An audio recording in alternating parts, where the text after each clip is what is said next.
Hi viewers, welcome to our channel. ప్రస్తుతం మనతో పాటు దామ బాలాజీ గారు సీనియర్ జర్నలిస్ట్ ఉన్నారు. వారితో ఒకసారి మాట్లాడదాం. సార్ నమస్కారం సార్. నమస్తే. సార్ అల్లు అర్జున్ గారి అభిమానుల పైన పోలీసులు కేసులు నమోదు చేస్తున్నారు సార్. అంటే అల్లు అర్జున్ గారు అరెస్ట్ అయినప్పుడు రేవంత్ రెడ్డి గారికి అగెనిస్ట్ గా కొంత ట్రోల్ చేస్తూ వీళ్ళు పోస్టులు పెట్టారని చెప్పేసి ఇప్పుడు ఎవరెవరు పెట్టారన్న దానిపైన రీసెర్చ్ చేసి వాళ్ళందరి మీద కేసులు పెడుతున్నారు సార్. మరి దీన్ని ఏ విధంగా చూడొచ్చు? అలాగే అల్లు అర్జున్ గారి బెయిల్ కూడా రద్దు చేయాలని పోలీసులు సుప్రీంకోర్టు వరకు వెళ్తున్నారు. మరి బెయిల్ రద్దు అయ్యే అవకాశం కనిపిస్తుంది. దీని గురించి ఏం చెప్తారు?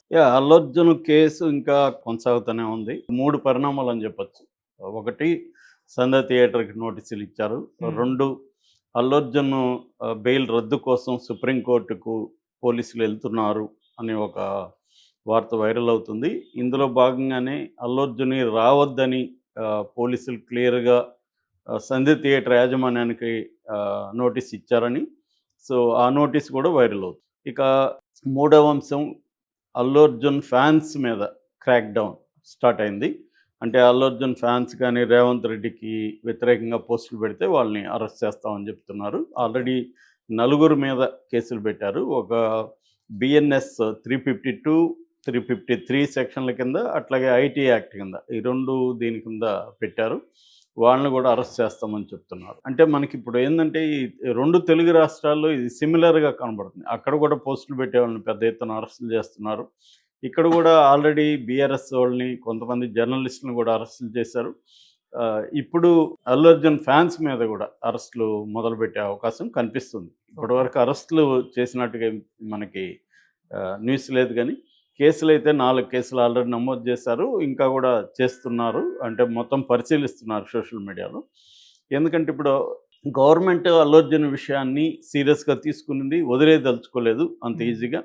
సో అందుకని రేవంత్ రెడ్డికి ఏంటంటే అల్లు అర్జున్ విషయంలో దేశవ్యాప్తంగా వ్యతిరేకత వచ్చింది. తెలంగాణలో మిక్స్డ్గా ఉంది. తెలంగాణలో కొంతమంది ఏమో అల్లు అర్జున్దే తప్పు అని ఫీల్ అవుతున్నారు. అల్లు అర్జున్ అరెస్ట్ చేయడం తప్పేం లేదు, కరెక్ట్గానే చేశారు అనేది ఫీల్ అవుతున్నారు. కొంతమంది అల్లు అర్జున్ది తప్పు ఎలా అవుతుంది, రేవంత్ రెడ్డి కావాలని సినిమా వాళ్ళని టార్గెట్ చేస్తున్నాడు అన్న వాదన కూడా ఉంది. ఏదేమైనా అల్లు అర్జున్ ఫ్యాన్స్ మాత్రం రేవంత్ రెడ్డికి వ్యతిరేకంగా పోస్టులు పెట్టడం ఇవన్నీ చేస్తున్నారు. కాబట్టి వాళ్ళని అరెస్టులు చేయాలన్న నిర్ణయానికి పోలీసులు వచ్చినట్టు తెలుస్తుంది. ఇక్కడ విచిత్రం అంటే ఇప్పుడు దేశవ్యాప్తంగా మీడియా రేవంత్ రెడ్డికి వ్యతిరేకంగా మాట్లాడుతుంది. Main stream media. నేనైతే దేశవ్యాప్తంగా మీడియా అనేక డిబేట్లు చూశాను, అనేక న్యూస్లు చూస్తాను. ఎక్కడ రేవంత్ రెడ్డికి సపోర్ట్గా మాట్లాడలేదు. ఈవెన్ కొంతమంది కాంగ్రెస్ నాయకులు కూడా I'm a Congress man but I condemn this act అని చెప్పిన వాళ్ళని నేను చూశాను. సో మరి దాన్నంతా వీళ్ళు ఎలా ఆపగలరు, రేవంత్ రెడ్డికి వ్యతిరేకంగా వచ్చిందని? సో ఇదేంటంటే వ్యతిరేకమైన అభిప్రాయాలు, భిన్నమైన అభిప్రాయాలు ఎక్స్ప్రెస్ చేసే హక్కు ఫండమెంటల్ రైటు. దాన్ని క్రాక్ డౌన్ చేస్తే అది ఏదో రూపంలో వస్తుందన్నమాట. ఎప్పుడైనా నువ్వు రెసిస్ట్ చేస్తే, ఈవెన్ సైకాలజీ, ఫ్రాయిడియన్ సైకాలజీ కూడా ఏం చెప్తుందంటే, నువ్వు దేనైనా, ఏ భావమైనా దేనైనా అణిచిపెట్టుకుంటావు. మన మనసులో కూడా ఏదైనా నువ్వు అణిచేస్తే అది ఒక వెంజన్స్తో నీ మీద దాడి చేస్తుంది అనేది బేసిక్ సైకాలజీ కూడా చెప్పేది. సో ప్రజాస్వామ్యం కూడా అంతే.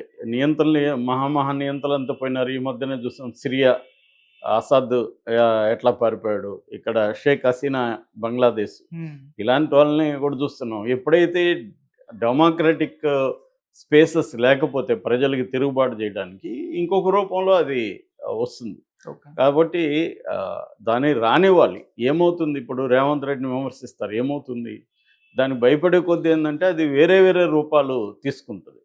సో కానీ నేను చాలాసార్లు చెప్పినట్టుగా చరిత్ర నుంచి వీళ్ళు ఏమి నేర్చుకోరు కాబట్టి మళ్ళీ సేమ్ మిస్టేక్స్ సేమ్ చేస్తాడు. కేసీఆర్ ఏం చేస్తాడో ఇది రేవంత్ రెడ్డి అదే చేస్తున్నాడు అనే విమర్శలు రేవంత్ రెడ్డి మీద ఉన్నాయి.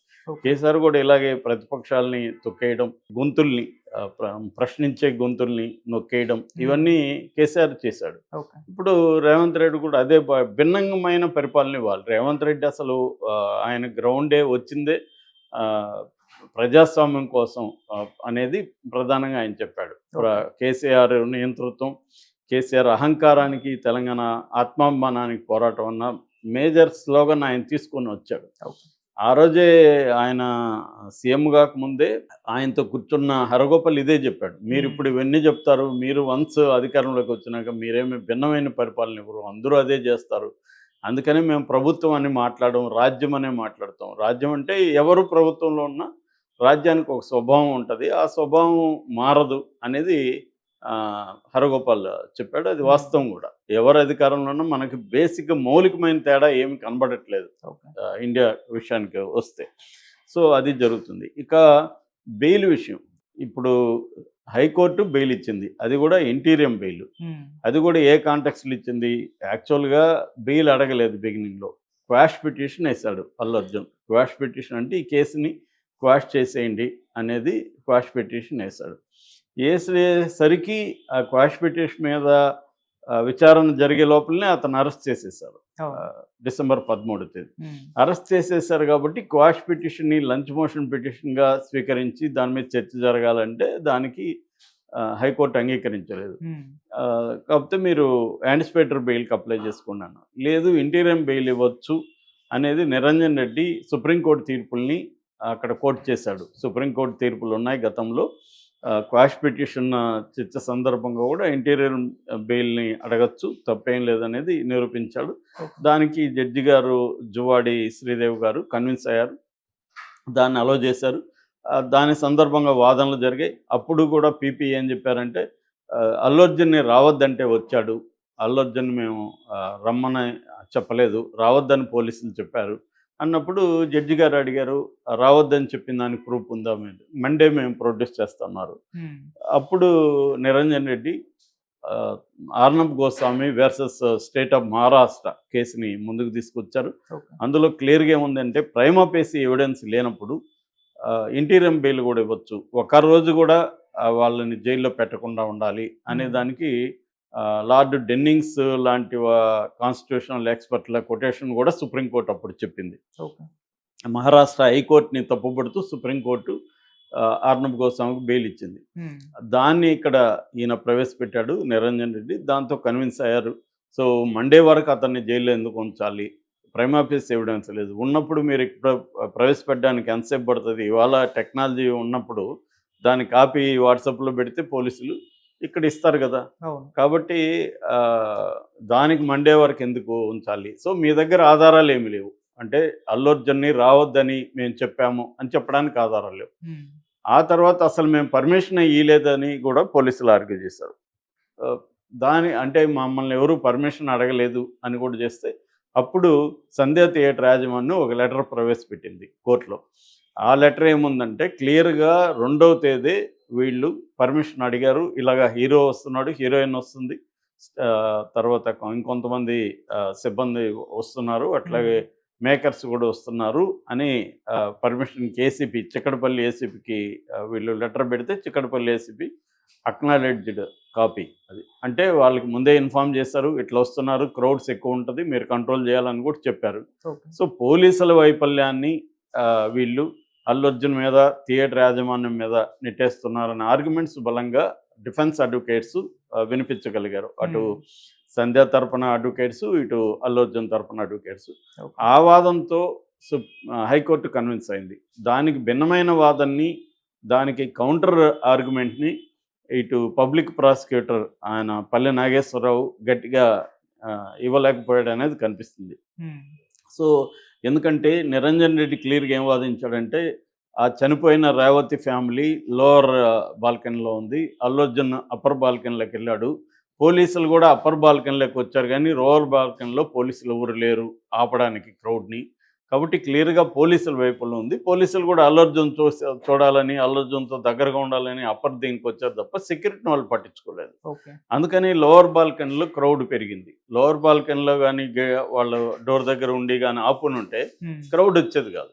అంటే క్లియర్గా పోలీసుల వైపులో కనిపిస్తుంది అనేది తిరుగులేని సాక్ష్యంతో ఆయన ఎస్టాబ్లిష్ చేశాడు. ఎందుకంటే రిమాండ్ రిపోర్ట్లోనే ఇది రాశారు. పోలీసులు వాళ్ళే ఒప్పుకున్నారు రిమాండ్ రిపోర్ట్లో, మేము అప్పర్ బాల్కనీలో ఉన్నాము, కింద ఇది జరిగినప్పుడు మా వాళ్ళు అప్పర్ బాల్కనీ నుంచి కిందికి వెళ్ళి వాళ్ళని బయటికి తీసుకొచ్చి సిపిఆర్ చేశారు అనేది వాళ్ళే కన్ఫెస్ అయ్యారు. ఇవన్నీ చూపించి ఆయన నాకు అసలు ఈ రిమాండ్ రిపోర్ట్ చాలు, దీన్ని బేస్ చేసుకొని నేను ఆర్గ్యూ చేస్తానని ఆర్గ్యూ చేశాడు. అట్లాగా అల్లు అర్జున్ మీద పెట్టిన 2 సెక్షన్లు ఏవైతే ఉన్నాయో బిఎన్ఎస్ భారతీయ న్యాయ సంహిత 105 culpable homicide with the knowledge ఉంటుంది కానీ ఇంటెన్షన్ ఉండదు. ఓకే. అంటే ఇప్పుడు యాక్సిడెంట్ మనం ర్యాష్గా డ్రైవ్ చేస్తే ఎవరన్నా చనిపోవచ్చు అనే నాలెడ్జ్ మనకు ఉంటుంది, కానీ చంపాలనే ఇంటెన్షన్ మనకు ఉండదు. దీన్ని కల్పబుల్ హోమిసైడ్ అంటారు. ఓకే. సో అల్లు అర్జున్కి మనం అక్కడికి పోతే ఆ, జరగచ్చు ఏదన్నా, ఎవరైనా చనిపోవచ్చు అనే నాలెడ్జ్ ఉంది కానీ ఇంటెన్షన్ లేదు. కానీ ఇట్లాంటి దానికి 10 ఏళ్ళు జైలు శిక్ష పడే అవకాశం ఉంది. ఇది కాగ్నిజబుల్ అంటారు దీన్ని. కాగ్నిజబుల్ అంటే కోర్టు పర్మిషన్ లేకుండా అరెస్ట్ చేయొచ్చు, అట్లాగే నాన్ బెయిలబుల్. ఓకే. సో ఆ సెక్షన్ ఇతనికి వర్తించదు. ఎందుకంటే ఈయనకి క్రౌడ్స్ని కంట్రోల్ చేసేది తన పని కాదు, కాబట్టి కల్పబుల్ హోమిసైడ్ వర్తించదు. రెండోది 118 బ్రాకెట్ 1 రెడ్ విత్ 3 బ్రాకెట్ 5. ఈ సెక్షన్ ప్రకారం ఏంటంటే వాలంటరీలీ కాజింగ్ హర్ట్, కావాలనే ప్లాన్డ్గా విత్ డేంజరస్ వెపన్స్తో వేరే వాళ్ళని హర్ట్ చేయడాన్ని ఈ సెక్షన్ వర్తిస్తుంది. ఈ సెక్షన్ ప్రకారం అసలు అల్లు అర్జున్ ఆయుధాలు తీసుకెళ్ళాడా, ఎవరన్నా వాలంటరీగా హర్ట్ చేయడానికి వెళ్ళాడా, ఏం లేదు కదా. ఈ సెక్షన్ ఎట్లా వర్తిస్తుంది? మహా అంటే 106 బిఎన్ఎస్ వర్తిస్తుంది నెగ్లిజెన్స్ కింద. సో అప్పుడు ఆయనకి 3 ఏళ్ళు కూడా జైలు శిక్ష పడదు, మ్యాక్సిమం 3 నుంచి 5 ఏళ్ళు ఉంటుంది. సో దానివల్ల అది బెయిల్ వస్తుంది. కాబట్టి ఇందులో అరెస్ట్ చేయాల్సిన సెక్షన్లు లేవు, రాంగ్ సెక్షన్లు పెట్టారు కావాలని అనేది కూడా ఆయన నిరూపించగలిగాడు. దానికి ఎగ్జాంపుల్గా షారుఖ్ ఖాన్ కేసును కూడా ఆయన ప్రొడ్యూస్ చేశారు. ఇప్పుడు వీళ్ళు మరి ఏ బేస్ మీద వీళ్ళు సుప్రీంకోర్టుకి వెళ్తారో తెలియదు, కానీ నిన్న సిపి ఆనంద్ మాత్రం మేము వెళ్ళట్లేదు అన్నాడు. కానీ బయట విపరీతంగా స్ప్రెడ్ అవుతుంది, సుప్రీంకోర్టుకి వెళ్ళి అల్లు అర్జున్ బెయిల్ని క్యాన్సిల్ చేయబోతుంది. Okay sir, thank you so much.